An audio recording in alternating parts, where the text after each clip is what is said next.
Good evening from New York. I'm Chris Hayes. There's a lot going on this evening. Right now, we have breaking news that the president's campaign chairman may be making a deal with special counsel Robert Mueller to plead guilty and avoid a second criminal trial. We're tracking that story. We're going to bring you more developments ahead. But first, as a massive and powerful hurricane closes in on the east coast of the United States, the man serving as president of this country has once again, and today perhaps most profoundly, demonstrated his manifest unfitness for the office he holds.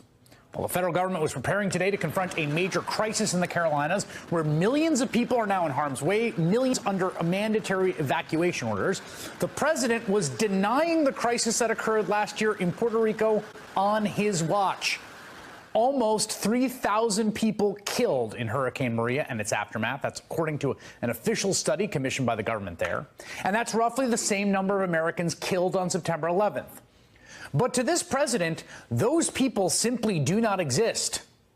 He now claims that the 3,000 people killed on his watch were made up by his political opponents.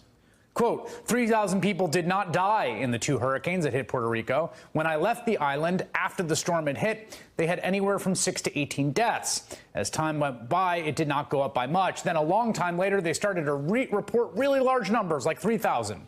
This was done by the Democrats in order to make me look as bad as possible when I was successfully raising billions of dollars to help rebuild Puerto Rico.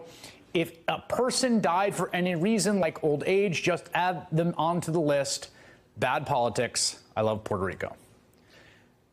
Now, even by this president's standards, that is one of his most repugnant and odious public statements.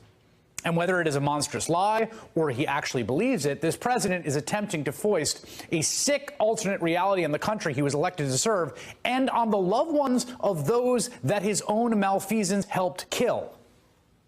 His accomplices in the Republican-controlled Congress have held no hearings, no investigations to get to the bottom of what happened and why thousands of our fellow American citizens were left to die.